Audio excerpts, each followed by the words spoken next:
Salam kreatif setiap saat. Nah, kalau kalian klik video ini karena judul, ya, itu ada benarnya, kawan.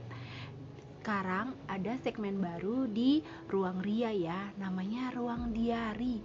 Jadi, di sini kita akan cerita sedikit, terutama saya secara pribadi, karena saya baru menyadari karena dulunya itu saya itu hobi banget yang namanya nulis di diary. Ada beberapa buku diary saya yang masih saya simpan sampai sekarang.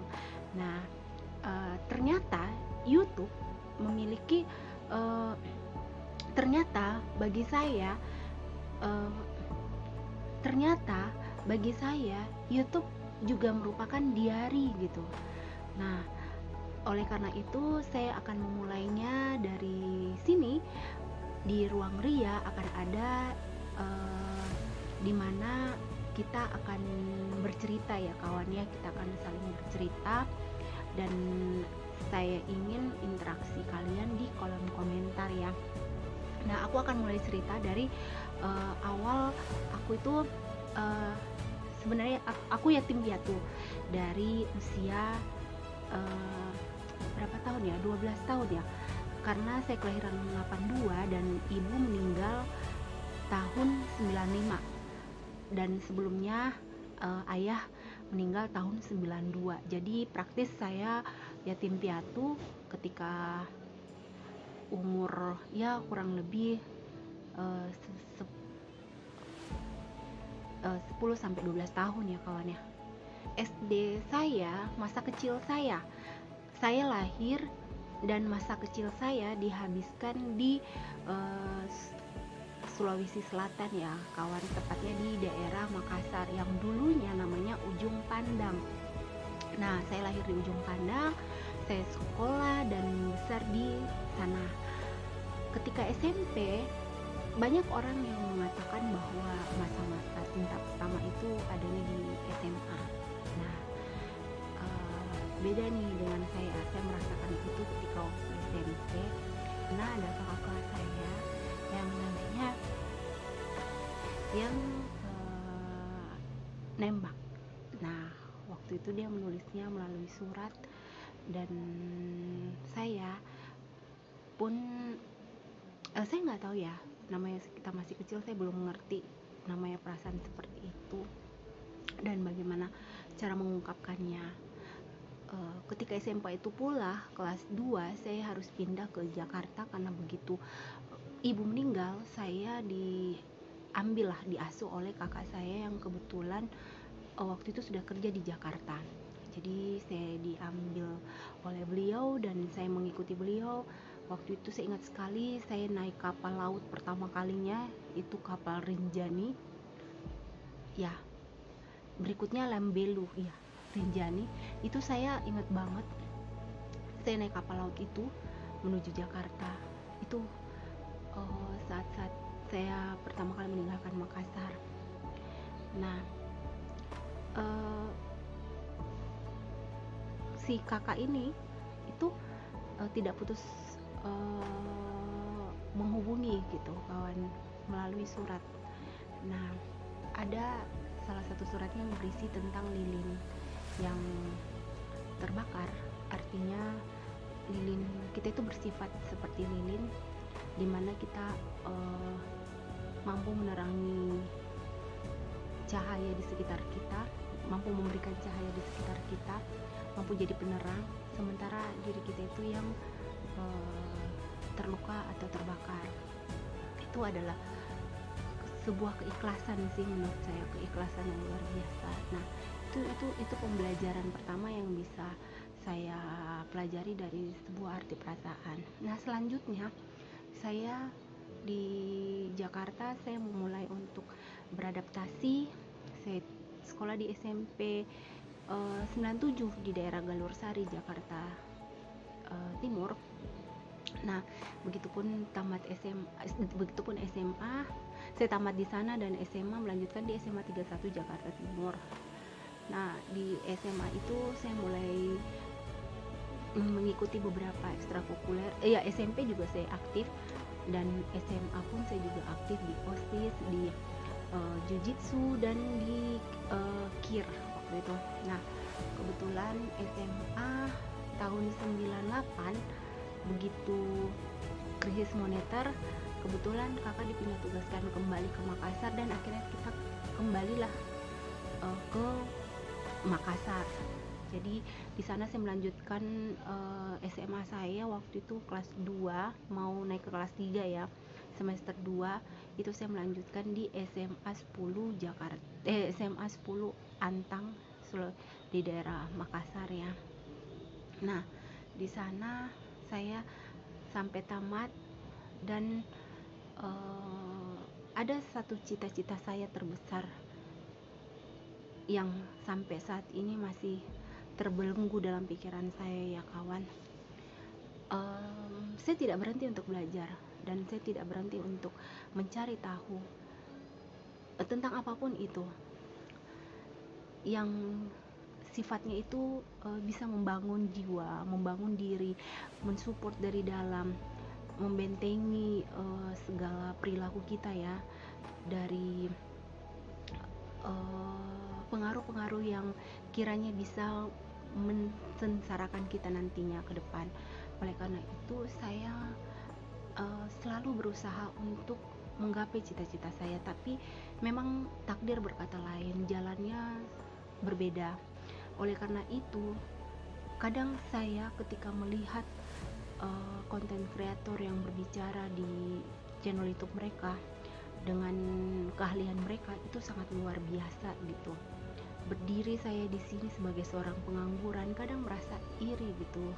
Bagaimana mereka bisa begitu luar biasa dalam menggapai cita-cita mereka dan menjadi orang yang sukses di bidang itu gitu. Termasuk dua tokoh yang ini ya, ketika mereka membuat konten dan berbicara di konten mereka dan kebetulan itu berhubungan dengan pekerjaan mereka, itu sesuatu yang sangat luar biasa menurut saya, sangat menginspirasi bagi saya gitu. Jauh sebelum video ini saya buat, saya itu ingin sekali membuat konten ini sih. Bagaimana cara saya melihat bahwa cita-cita itu ternyata kita bisa lihat ketika kita jadi begini, ketika kita berada di usia kita sekarang, ternyata cita-cita kita itu sudah diperlihatkan dari awal gitu. Jadi ada beberapa part ketika saya meresapi hidup saya sekarang, bahwa waktu pertama kali pilihan pekerjaan yang bisa saya lakukan itu adalah menjadi seorang wartawan. Waktu itu jadi part itu kayak ada semacam trailer gitu di hidup kita yang sebenarnya waktu kita muda itu sudah tayang begitu. Kita sudah melewati itu dan sudah tayang, tapi itu hanya seperti sepenggal, dia hanya kayak cuplikan yang ternyata nantinya ketika di kemudian hari kita melihat bahwa itu adalah sebuah pilihan cita-cita sebenarnya. Jadi waktu itu awal jadi wartawan, ada beberapa trailernya, segmennya. Waktu itu saya di gedung Geraha Pena di Makassar, saya diperlihatkan bagaimana cara pembuatan blog untuk pertama kalinya. Waktu itu blog lagi launching, itu tahun 2004-2005 ya kalau nggak salah.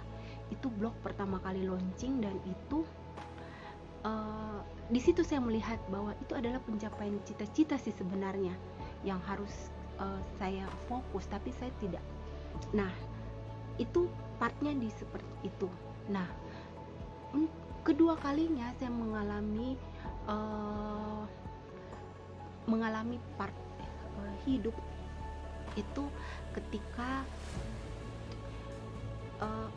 cita-cita yang terjadi itu dokter ya, karena memang awalnya saya ingin menjadi seorang dokter dan target saya adalah lulus kedokteran waktu itu. makanya saya mati-matian mengejar A plus, dan itu saya dapat kawan waktu SMP SMA. Saya tidak pernah lepas. Saya bukan bercerita tentang, saya hanya bercerita tentang pengalaman hidup saya, bahwa saya selalu berada di 3 terbesar, dan itu suatu kebanggaan menurut saya yang bisa saya aplikasikan di kehidupan saya gitu, dengan menjadi seorang, katakanlah, orang yang bermanfaat untuk orang lain. Nah, itu tujuan hidup saya. Nah, begitu saya lulus, saya anggap part itu sudah lewat lagi, trailernya sudah selesai juga, dan saya melompat lagi ke trailer hidup selanjutnya. Trailer selanjutnya di hidup saya adalah menjadi seorang IT, ahli IT. Ketika itu saya disekolahkan di sebuah akademi komputer di Kota Makassar. Dari situ saya belajar bahwa oke, ini cita-cita saya selanjutnya menjadi seorang IT. Dan partnya itu selesai juga. Saya tidak melanjutkannya, dan saya kembali tidak menjadi apa-apa, kembali menjadi pengangguran. Padahal waktu itu bisa dibilang angka saya termasuk yang tertinggi, dan teman-teman juga ketika ada masalah itu bertanya kepada saya, dan saya mampu untuk menyelesaikan itu. Tapi kembali, itu hanya trailer, itu hanya cuplikan, dan itu berlangsung sekitar setahun 2 tahun, ya kurang lebih di bawah setahun lah, waktu-waktu cuplikan hidup itu, trailer hidup itu, dan itu kembali stop lagi. Nah, di kehidupan sekarang, ketika kita flashback melihat ke belakang, bahwa ini sebenarnya adalah trailer-trailer dalam hidup kita gitu loh. Sebenarnya kita diberi pilihan untuk fokus di dalamnya, tetapi saya entah karena terlalu banyak, atau entah karena takut melangkah, atau entah karena tidak ada support atau dukungan dari orang sekeliling, yang membuat semuanya itu hanya cuplikan. Dia lewat begitu saja tanpa ada akhir. Oleh karena itu begitu saya di kehidupan saya sekarang, saya menyadari bahwa sebenarnya cita-cita kita, apa yang akan terjadi di kemudian hari, sebenarnya diawali dari ketika kita usia 17 sampai 18 tahun. Dari situ sebenarnya pilihan hidup itu sudah dimulai gitu. Ada kayak semacam cuplikan bahwa ini sebenarnya adalah pilihan yang harus kita pilih jika kita ingin gitu. Oleh karena itu, ketika saya menyadari bahwa di kehidupan saya sekarang saya menjadi seorang pengangguran, saya melihat semua teman-teman saya yang berhasil di bidangnya, itu sebuah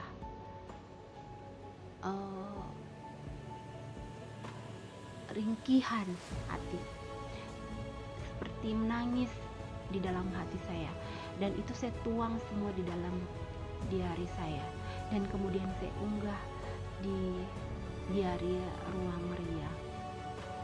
Jika kalian merasakan hal yang sama, tulis di kolom komentar ya.